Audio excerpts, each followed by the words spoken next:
안녕하세요. 사차원 또꼴라입니다. 이렇게 영상을 찍는 것도 상당히 어렵다는 것을 최근에 많이 느낍니다. 시나리오를 작성을 하고 그대로 영상을 보면서 촬영을 하고 촬영한 영상을 준비한 동영상이나 이미지를 가지고 편집을 하고 그리고 자막을 넣고 영상을 다시 확인을 하고 이러한 일련의 작업들이 일반적으로 제가 생각했던 유튜버들의 그러한 어떤 고충을 만만히 봤던 저의 오지랖 아니었나 그런 생각이 드는 일도 있었습니다. 유튜브를 한다는 것이 이렇게 어려운 것인 줄 알았다라면은 그냥 일반 동영상으로 할 거라는 약간의 후회도 있습니다. 여러분들하고 약속한 부분이기 때문에 이 유튜브 진행은 계속적으로 할 것이고요. 어떤 분이 이런 얘기도 하시더라고요. 유튜브를 하는 것이 혹시 수익 창출을 위해서 하는 거 아니냐. 근데 저는 좀 생각이 다릅니다. 이러한 기술적인 영상을 가지고 얼마나 많은 분들이 구독을 해주실 것이며 얼마나 많은 분들이 그 영상을 보실지 전 솔직히 이 부분에 대해서는 별로 기대를 안 하고 있거든요. 많이 봐주셔봐야 저희 카페에서 대략 1000명에서 2000명 정도 제 영상을 봐주시면은 저는 그것으로도 상당히 감사하게 생각을 하려고 마음을 먹고 있습니다. 그래서 어떤 분이 얘기하셨던 유튜브에서의 그러한 이익 창출, 수익 창출이라는 것은 기대하고 있지 않습니다. 제가 유튜브에 이 영상을 올리는 것은 카페가 아니라 또 다른 쪽에서 이 사출 계통에 계신 분들이 사출 관련해서 뭔가 자료를 찾고 공부를 하고 싶으실 때 제가 올려놓은 영상이 조금이나마 도움이 됐으면 하는 바람이 큽니다.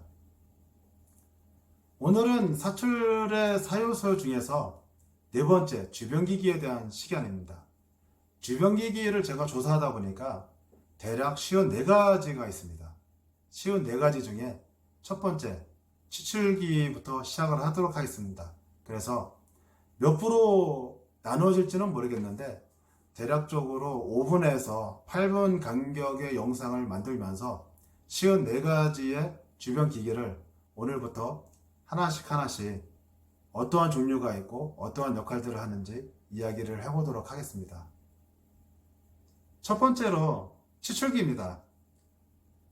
플라스틱 사출 성형을 하는 산업 분야에서 추출 로봇 또는 추출기라고도 부르는데 이 추출기는 크게 세 가지로 구분이 됩니다. 첫 번째 직교 좌표 로봇, 두 번째 수평 다관절 로봇, 세 번째 수직 다관절 로봇, 이렇게 세 가지로 구분이 됩니다. 영상을 보시면서 하나씩 설명을 드리도록 하겠습니다. 보시는 영상은 직교 좌표 로봇입니다. 흔히 우리가 말하는 주행식 로봇입니다. 이 주행식 로봇은 처음에 저희 나라에 도입됐을 때 에어로 구동이 되는 그런 타입이었습니다. 그러다 보니까 대부분 이 위치 제어가 물리적으로 제어되는 경우가 많았습니다. 스토퍼 같은 것으로. 근데 최근에는 서버 로봇을 적용하면서부터 이 제어 성능이 상당히 좋아졌습니다. 그래서 고정 밀도를 가지고 0.1mm까지도 제어가 가능할 정도로 추출기가 많이 좋아졌습니다. 그래서 이 직교 좌표 로봇은 우리 수평 사출기에서 제품을 꺼내는 데 주로 사용되고 대략 150톤에서 4000톤 이상까지 적용되는 로봇입니다. 두 번째로 수평 다관절 로봇이 있습니다. 수평 다관절 로봇은 흔히 우리가 말하는 이제 스카라 로봇이라고 말씀을 드렸지 않습니까? 이 스카라 로봇은 직교 좌표 로봇, 주행식 로봇하고의 반대 개념입니다. 주로 수직 사출기에 많이 사용이 되고 수직 사출기에 인서트를 삽입을 하고 그리고 성형된 제품을 추출해내는 그러한 용도로 많이 사용이 됩니다. 그래서 이 수평 다관절 로봇, 스카라 로봇은 수직 사출기에 용이하다는 부분으로 말씀드릴 수가 있습니다. 다만 이 스카라 로봇의 단점이라면은 이 모든 로봇은 가반 하중이라는 것을 가지고 있습니다. 즉, 이 로봇가 들어 올릴 수 있는 무게가 정해져 있다는 것이죠.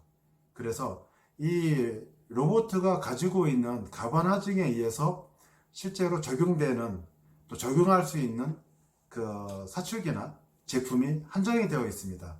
그래서 이 스카라 로봇 또한 대형 사출기에는 적용하기는 어렵고, 대략 한 소형 사출기면 300톤 이하급인데 300톤 이하의 사출기에 적합한 로봇이라고 말씀드릴 수 있습니다. 다음 세 번째에 있었던 수직 다관절 로봇이 바로 그 가반하중이 상당히 좋기 때문에 300톤 이상의 중대형 사출기에 쓰일 수가 있고, 중대형 사출기에서 그 무거운 인서트를 삽입한다든가 또는 무거운 제품을 꺼낸다든가 이럴 때 용이하게 적용되는 로봇 중에 하나입니다. 수직 다관절 로봇은 4,000톤에서 주행식 로봇을 대체해서 사출기 위에 장착을 해서 제품을 추출하는 용도로도 쓰이게 됩니다.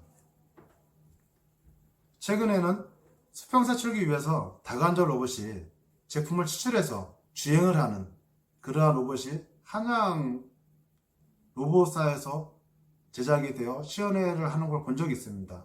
이 정도로 로봇의 발전사는 지속적으로 이루어지는 것 같습니다. 이렇게 추출기가 구분되는 게 세 가지라고 말씀을 드렸습니다. 다음은 작은 소형 사출기에서 주행을 하지 않고 제자리에서 런너나 제품을 추출을 해서 회전을 해서 컨베어 벨트에 올려놓는 스윙식 타입의 로봇을 동영상으로 보시겠습니다.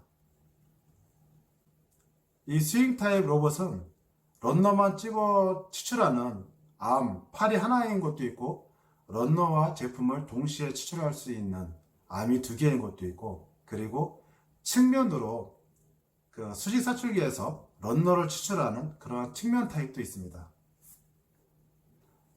다음에는 추출기를 수평 사출기에서 그 측면에서 제품이나 런너를 추출하는 사이드 타입의 추출기가 있습니다. 이 추출기는 천장이 낮은 사초 공장이나 또는 측면에서 제품을 꺼내기 쉬운 그런 금형에 사용되는 추출기로서 서버 로봇을 사용할 때 안정적인 추출과 반전 시스템이 필요 없는 컴팩트한 구조로 들 수가 있습니다. 또한 스택몰도 저번에 말씀드렸던 금형이 열렸을 때 양쪽에서 제품이 나오는 스택몰드 금형에 적용할 때 상당한 유리한 점이 많은 추출기 중에 하나라고 볼 수 있습니다. 그럼 이 추출기를 적용했을 때 어떠한 효과가 있는지 그 효과에 대해서 한번 말씀을 드리겠습니다. 추출기를 적용했을 때 효과는 총 6가지로 말씀을 드릴 수가 있습니다. 첫 번째는 생산성 향상, 두 번째는 불량 감소, 세 번째는 작업자의 안전 확보, 그리고 네 번째는 인건비 전략, 다섯 번째는 작업 환경 개선, 그리고 여섯 번째는 2차 자동화를 위한 기틀이 된다는 부분입니다. 첫 번째 생산성 향상은 사람이 움직이게 되면 사람은 밥을 먹어야 되고 또 쉬어야 됩니다. 하지만 추출 로봇은 사람이 쉴 때 쉬지 않고 지속적으로 일을 할 수가 있습니다. 그래서 생산성 향상에 도움이 됩니다. 두 번째, 불량 감소. 사람은 일정한 시간으로 제품을 꺼내거나 또는 작업을 할 수가 없습니다.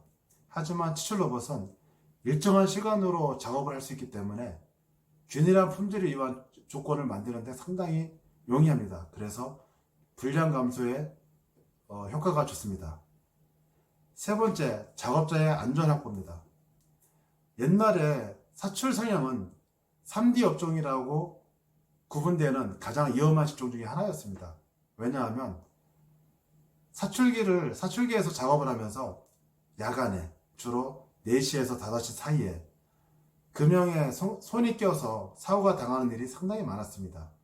하지만 최근에는 추출 로봇의 발전과 사출기의 발전으로 인해서 이러한 안전사고가 발생하는 율이 상당히 낮아졌습니다. 그리고 작업자가 직접적으로 설비를 만지지 않기 때문에 그 안전에 대한 부분들이 상당히 확보가 된 것은 사실입니다. 그리고 네 번째, 추출 로봇이 제품을 자동으로 추출해 주다 보니까 작업자가 사출기 한 대에서 일하던 것을 최대 10대에서 20대까지도 볼 수 있는 그러한 치수 인력을 구현할 수 있는 효과를 가져다 주었습니다. 그리고 다섯 번째, 작업자가 사출기에 있지 않고 추출 로봇이 작업을 하다 보니까 사출 소형기 주변의 작업 환경이 상당히 깨끗해졌습니다. 포장재나 포장 박스라든가 기타 다른 물건들을 둘 필요가 없기 때문에 생산 주변 환경이 상당히 깨끗해지는 효과가 있었고요. 마지막으로 여섯 번째, 2차 자동화를 위한 기틀이 되는 거죠. 지금은 추출기가 제품을 컨베이어 꺼내놓게 되면은 2차 자동화를 통해서 제품을 사상을 한다든가 또는 포장을 한다든가 이러한 역할을 함으로써 후공정을 줄일 수 있는 그런 자동화의 기틀이 되는 것이죠. 그래서 이 추출기의 발전은 사람들을 상당히 편리하게 해준 것은 맞습니다. 하지만 또 다른 한편으로는 우리들의 일을 빼앗아가는 그러한 한 요소 중에 하나라고 볼 수가 또 있을 것 같습니다. 하지만은 이 최악의 경쟁력의 시대에 사람을 통한 일보다는 자동화를 통한 생산이 훨씬 더 유익하며 우리는 단순 작업보다는 좀 더 학습을 통해서 이러한 자동화 설비들을 유지보수할 수 있는 그러한 능력을 키워서 그러한 업종에 그러한 업무에 투입이 되어서 일을 했으면 하는 바람입니다. 앞으로 사출 성형 분야도 생산을 하는 쪽에는 특수한 핵심 인력 한두 사람이면은 더 이상의 단순 작업 인력은 필요가 없습니다. 다만 가장 필요한 인력은 이러한 기계들을 유지보수할 수 있는 인력들이 앞으로는 상당히 필요할 것으로 보입니다. 사출기를 유지보수할 수 있는 사람, 주변 기기를 유지보수할 수 있는 사람, 자동화 기기를 유지보수할 수 있는 사람, 이러한 사람들이 앞으로는 더욱 필요하지 않을까 생각이 듭니다. 이렇게 오늘은 주변 기기 중에서도 추출기에 대해서 이야기를 해보았습니다. 다음 시간에는 건조 시스템에 대해서 이야기를 해보도록 하겠습니다. 건조 시스템에는 상당히 많은 또 장치들이 있습니다. 그런 장치들을 알아보면서 건조 시스템이 어떤 것이고 건조기의 역할이 얼마나 중요하고 이 건조기의 역할이 불량 감소의 첫 번째 요소임을 알아가는 시간을 만들도록 하겠습니다. 오늘 준비한 영상은 여기까지입니다. 좋은 시간 되시고 건강하세요.